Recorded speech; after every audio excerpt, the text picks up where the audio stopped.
Growing up, my love of horror was shaped by several things.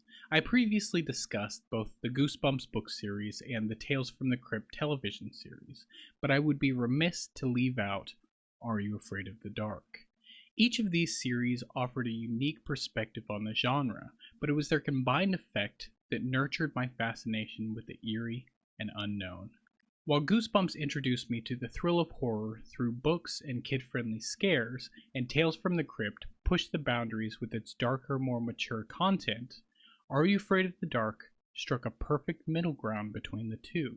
It offered stories that were creepy enough to keep me on the edge of my seat, but still digestible for a young audience. The Midnight Society, a group of kids gathered around a campfire to tell spooky stories, gave the show a personal, almost intimate feel. The Midnight Society invited me into their world, as if I was sitting around the campfire with them, eager to hear the next chilling tale. This sense of participation heightened the immersion and made me feel like I was part of a secret club that reveled in the thrill of a good scare. What made Are You Afraid of the Dark so important to my developing love of horror was its balance between fear and imagination. While it had its fair share of creepy creatures, haunted houses, and ghostly apparitions, the show also leaned heavily into moral lessons and coming-of-age themes. The scares were there, but they weren't overwhelming. Instead, they were often intertwined with stories about friendship, bravery, and personal growth. This approach made horror feel more accessible to me as a child, showing that it could be more than just about scaring people. It could be a vehicle for storytelling, adventure, and self-discovery. Compared to Goosebumps, which often had more straightforward horror plots, Are You Afraid of the Dark had an unpredictability about it that I found thrilling. The show plays with different tones, sometimes whimsical, other times deeply unsettling, allowing me to experience the full spectrum of horror.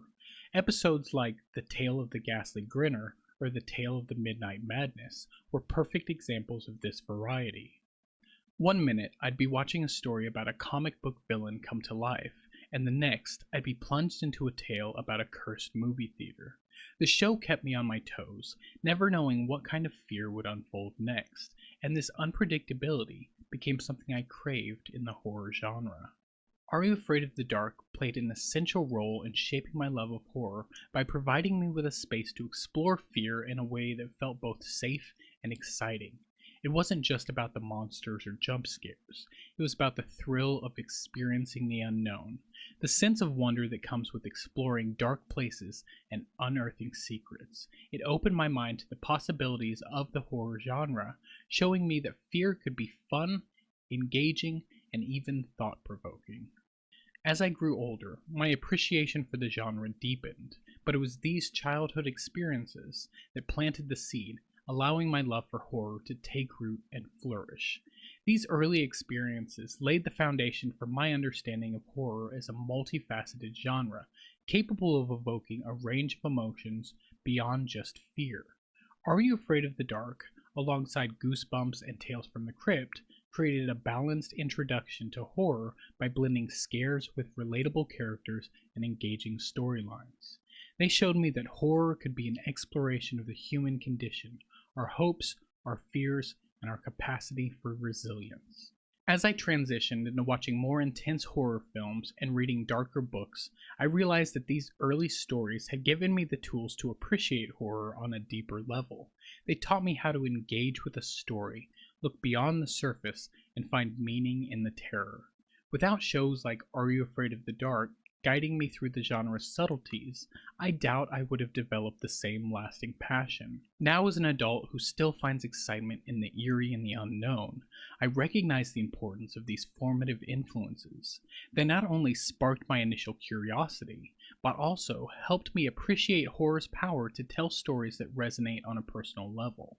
Horror isn't just about what's lurking in the shadows. It's about understanding why we fear those shadows in the first place, and how confronting that fear can lead to growth. Through Are You Afraid of the Dark and similar works, I learned that horror can be both a source of entertainment and a reflection of our inner worlds. This realization continues to inform my love for the genre today. guiding my taste as I explore its ever-expanding boundaries. Thank you for watching this video. If you liked it, can you please hit the like button? You can also subscribe to the channel and turn on notifications to be updated whenever I upload a new video. And until next time, keep on creeping on.